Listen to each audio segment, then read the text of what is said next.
Sir बताइए, जो RSS का हेडक्वार्टर घेराव किया गया था, आपको क्या लगता है कि ये घेराव कामयाब हुआ है, सक्सेसफुली हुआ? देखो, उनको एक चेतावनी देना था कि आप लोग संविधान के विरोध में काम कर रहे हो, तो इसको बर्दाश्त नहीं किया जाएगा। तो हेडक्वार्टर को छोड़कर भाग जाना क्या इस बात का सबूत नहीं कि जो चेतावनी देने का हमारा मकसद था वो पूरा हो गया? मारकाट तो करना नहीं था। हम लोगों को एक उनको मैसेज देना था कि तुम जो संविधान के विरोध में काम कर रहे हो वो तुम्हारी बदमाशी हमें समझ में आ गई है और हम ये बर्दाश्त करने वाले नहीं है। ये अभी तो चेतावनी दे के छोड़ रहे, आगे क्या करने वाला है? आगे तो 2030 तक तैयारी कर रहे हैं। हमारे आजादी की हम लोग तैयारी कर रहे हैं, गुलाम बना के रखने नहीं देंगे। आपको क्या लगता है आप गुलाम हैं? आजादी की तैयारी जो कर रहे हैं, वामन मेश्राम को तो गुलाम बना के रखना संभव नहीं है ना। मगर वामन मेश्राम का मतलब ये थोड़ी है कि सारी प्रजा, मेरी जो प्रजा है, मेरे जो एमएलए है, मेरे जाति बिरादरी के जो एमएलए है, एमपी है, उनको पार्लियामेंट में बोलने नहीं दिया था भाई। एससी एसटी के 131 मेंबर पार्लियामेंट है, उनको पार्लियामेंट में बोलने नहीं दिया जाता। बोलने की आजादी ना होना गुलामी का सबूत है।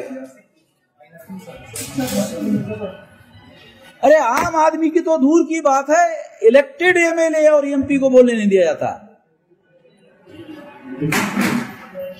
131 member parliament schedule caste schedule type के हर 5 साल में चुनकर जाते हैं और 1000 से ज्यादा एमएलए जो है रिजर्व सीट पर विधानसभा में चुनकर जाते हैं। जब इतने ज्यादा लोग चुनकर जाते हैं तो कभी हमारे एमएलए एमपी को बोलते हुए देखा? कभी अखबार में उसका कोई बयान छप के आया? नहीं सर, आप आरएसएस के इतना अगेंस्ट क्यों है? वजह क्या है? क्या वजूहात की बिना पर? अखबार वाले में वो लोग कहते हैं हम राष्ट्रवादी है, आरएसएस वाले राष्ट्रवादी है। जिनका डीएनए विदेशी है, अंग्रेज का भी डीएनए विदेशी था, तो इन्हीं ब्राह्मणों ने अंग्रेजों को कहा कि तुम विदेशी हो इसलिए तुमको देश पर राज करने का अधिकार नहीं है।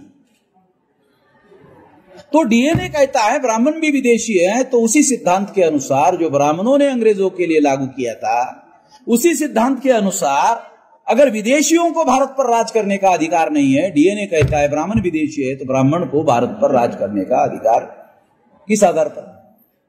भाजपा किसने बनाई? आरएसएस ने। आरएसएस किसने बनाया? ब्राह्मणों ने।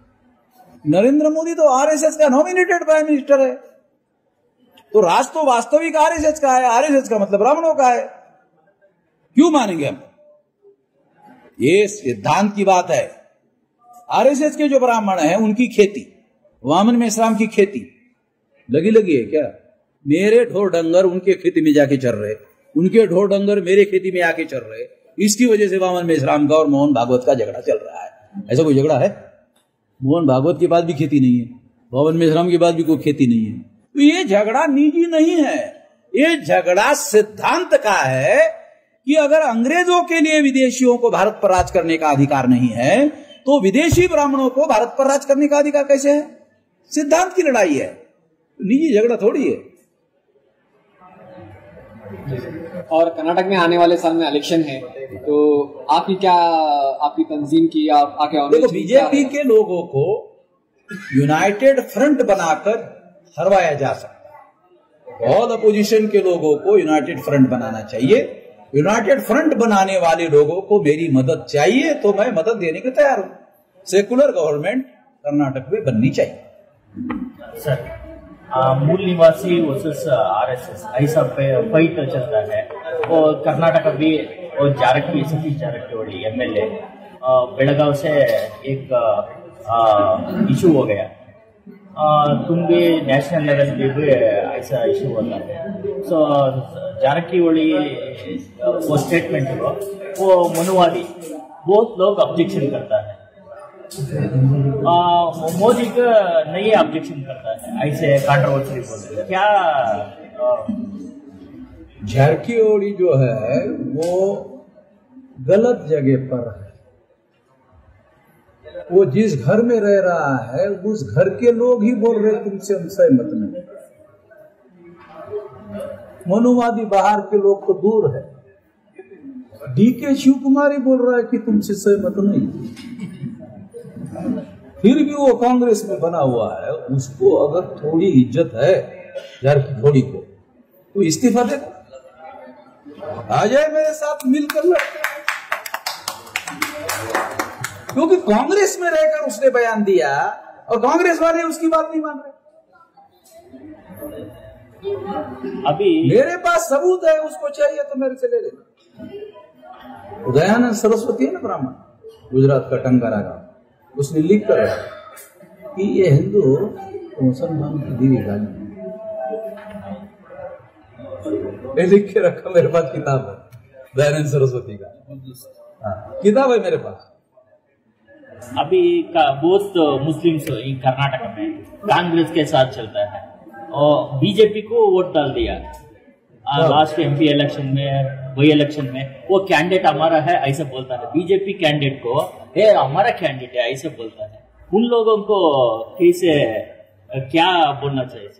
अब वो मुस्लिम लोग अपना फैसला बनाकर ऐसा कर रहे हैं। अगर वो गलत काम कर रहे हैं तो ये सवाल भी उनको ही पूछना चाहिए, मेरे को भी पूछ रहे हो।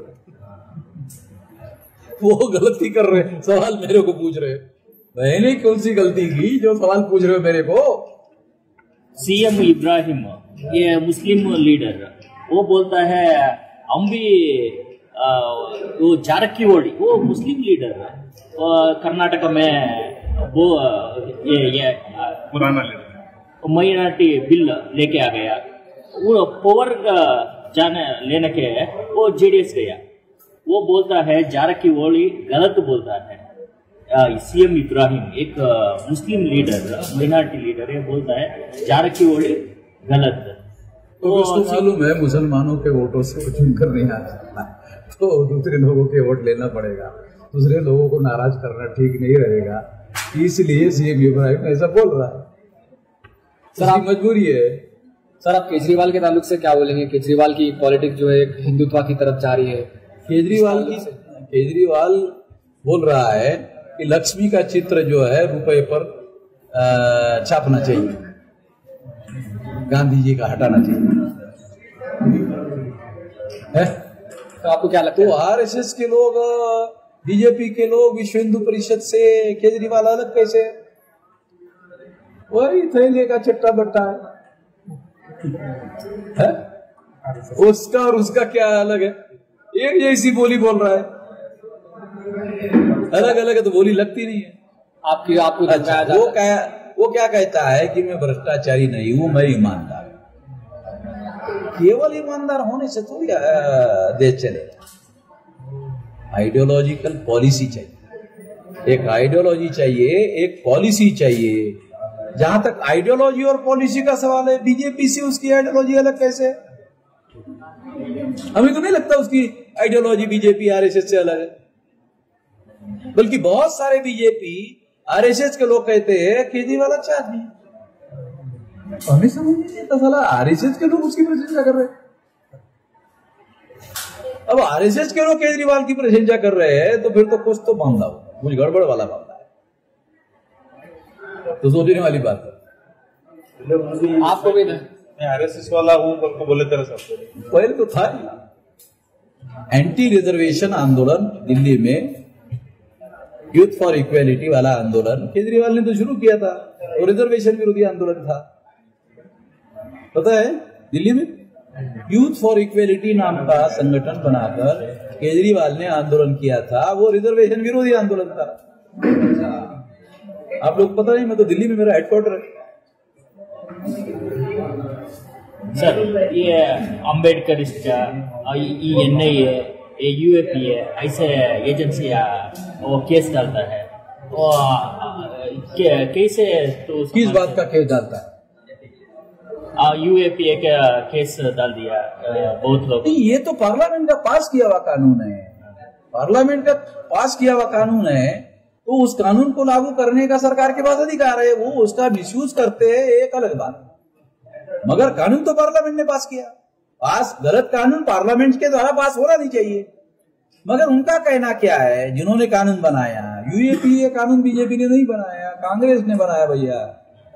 उनका क्या कहना है? उनका कहना है देश में आतंकवाद बढ़ रहा है, उसको रोकने के लिए कानून है। अब आतंकवाद के नाम पर किसी को भी ईमानदार को पकड़ लेते, ज्यादातर मुसलमान को पकड़ते, मुसलमानों के नौजवानों को पकड़ते। वो मुसलमानों के नौजवान आतंकवादी आंदोलन में शामिल भी नहीं होते, फिर भी पकड़ते। ये एक ऑफिस क्यों बेंगलुरु में बन गया? जबकि 18 केसेस आरएसएस के ऊपर है। एक केस आरएसएस के ऊपर देशद्रोह का है। 2003 से 2020 तक 18 तक जो भारत में बम ब्लास्ट हुए, उसमें आरएसएस का आता है। सब मुशर्रफ साहब का नाम सुना? वो आईजी महाराष्ट्र के 3000 पेजेस का डॉक्यूमेंट्री एविडेंस है आरएसएस के विरुद्ध। 3000 पेज का। और आरएसएस पर देशद्रोह का एक मुकदमा भी चल रहा है।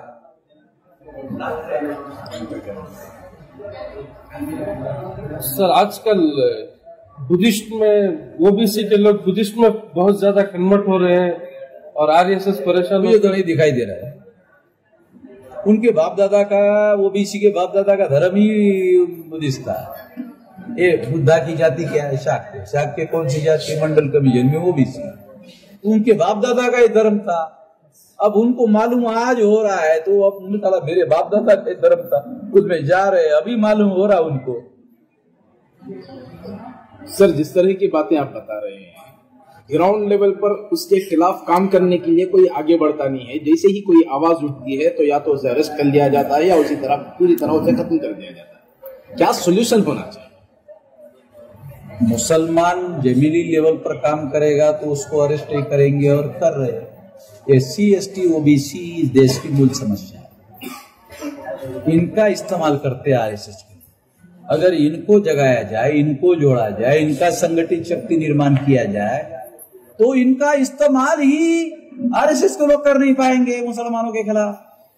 तो इनके जगने से मुसलमानों की समस्या का समाधान हो जाएगा। इनका ही तो इस्तेमाल होता है। कोई ब्राह्मण मुसलमान के घर पर चढ़ के आता है? सुना आपने कभी? किसी ब्राह्मण ने मुसलमान के घर पर जाके पत्थर मारा सुना कभी? किसी फसाद में ब्राह्मण मरा सुना कभी? क्यों? वो दिमाग चलाते, प्लान बनाते घर पे बैठे बैठे। एससी एसटी ओबीसी को मुसलमानों के विरोध में भड़काते हैं। तो समस्या तो एससी एसटी ओबीसी की है, इनको जगाने की, इनको जोड़ने की जरूरत है। ये बददिमाग लोग है 2000 साल के। लेकिन बताया जाता है कि ब्राह्मण लोगों को फॉरवर्ड करने के लिए, आगे बढ़ाने के लिए आरएसएस की बुनियाद डाली गई। लेकिन देखा जाता है कि पीएम ब्राह्मणिज्म से नहीं है, होम मिनिस्ट्री उसके लेवल पे नहीं है। तो क्या प्लान होगा? ये तो रिमोट कंट्रोल से चलाते हैं ना। सामने देखो होता क्या है कि जो अनपढ़ लोग थे, अनपढ़ लोग होते हैं, वो आंखों से काम लेते हैं। बुद्धिमान लोग दिमाग से काम लेते हैं। तो हिंदुस्तान की गद्दी पर बैठने वाले लोगों के पास दिमाग नहीं होता है, आंखें होती है। तो आंखों से कहते अरे हमारा बैकवर्ड आदमी है नरेंद्र मोदी, वो सड़ी के साले पर दिमाग देखने से ही गधे बन जाते हैं। तो अनपढ़ गवार आदमी आंखों से काम लेता है और ब्राह्मण जैसा आदमी दिमाग से काम लेता है। क्यों? पढ़ा लिखा है, 2000 साल से पढ़ रहा है। ये 2000 साल से आपकी भाषा में जाहिल बना के रखा हुआ है। अनपढ़ गवार साला बहुत छोटा शब्द है। आप लोगों का शब्द है जाहिल। जाहिल बढ़िया शब्द है, जाहिल बना के रखा हुआ है। नहीं, ये जो बातें कही जा रही है इन ग्राउंड लेवल पे उठाने वाला नहीं है, और जैसे ही कोई आवाज उठती है दबा दिया जाता है। सोल्यूशन क्या होगा उसका? हम लोग उठा रहे हैं। 3.5 लाख लोग नागपुर में लोग आए आकाश से टपके, क्या जमीन से ही तो आके चले गए वहां। ये 567 जिलों से लोग वहां आए। वो जिलों में काम कर रहे तब तो आए थे एक बार। तो हमारा पब्लिसिटी में कोई अखबार खबर नहीं छापता। क्यों? भारत में जितने चैन अखबार है सारे ब्राह्मण बनिया चला रहे, जो आरएसएस के समर्थक है। ब्राह्मण पत्रकार है, बनिया मालिक है। वामन मेश्राम की खबर ही आउट, ये तो नागपुर के आंदोलन को मजबूर होकर 14 चैनल के लोगों ने दिखाया।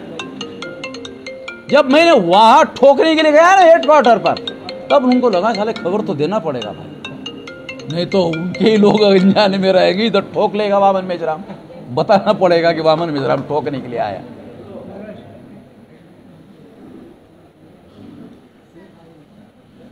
सर आपको धमकाया जाता है, आपके कार्यकर्ताओं को धमकाया जाता है, और कई मरतबा सुनने आता है कि बामसेफ को बैन कर दिया जाएगा। क्या आपको लगता है कि ऑर्गेनाइजेशन बैन होगी? बामसेफ को बैन करने से ज़्यादा फायदा होगा। वामन मेश्राम का दिमाग आम्बेडकर के दिमाग से चलता है। पीएफआई थोड़ी है बामसेफ, बामसेफ पीएफआई नहीं है। क्यों? क्योंकि बामसेफ मुसलमानों का संगठन नहीं है। जिन लोगों के भरोसे पर बीजेपी दिल्ली में आती है ना, उन्हीं लोगों का संगठन है। अगर वो लोग जाग गए तो उनको ही ठिकाने लगा सकते हैं। तो इसका सबूत है 3-3.5 लाख लोग नागपुर में गए। आकाश से आए क्या? वही तो लोग हैं। यही तो SC ST OBC के लोगों ने दिल्ली में पहुंचाया बीजेपी को। इनके ही विरोध में फतवा दे देंगे तो बंदोबस्त गांव में कौन करेंगे? यही तो लोग करेंगे। अरे एक गांव में एक ब्राह्मण का घर होता है मौलाना। पता है, मैं तो गाँव देहात का आदमी हूँ ना। एक गांव में एक ही घर होता है, रहेगा हमारी मर्जी पे, साले हमारा पैसे से तो चलता है उसका घर। SC ST OBC का धर्म कार्य करता है तो ब्राह्मण का चूल्हा जलता है। तो नागपुर में जो तहरीक उठी थी आपकी, क्या इसे आगे बढ़ाएंगे, कैसे करेंगे? अभी समझा है नहीं कि ये 6 लाख गाँव में 2030 तक पहुंच जाएगा। ये हमारा संकल्प है। क्या है सर फ्यूचर प्लान? ये संकल्प है कि 2030 तक 6 लाख गांव का संगठन बन जाएगा। और कैसे बनेगा? मुसलमान साथ दे तो भी बनेगा, नहीं साथ दे तो भी बनेगा। क्योंकि मूल संगठन बनाना है SC ST OBC का। ये इनको गधा बनाया हुआ है, SC ST OBC। ब्राह्मण ने इनको गधा बनाया, इनका ही दिमाग ठीक करना है। इनका दिमाग ठीक हो गया, मुसलमान तो पहले से जगे हुए हैं। मुसलमान तो पॉलिटिकली कॉन्शियस लोग हैं। मुसलमानों को जगाने की जरूरत नहीं, वो जगे हुए ही है। समस्या SC ST OBC के जाहिल होने की है, इनको जगाने का मामला है।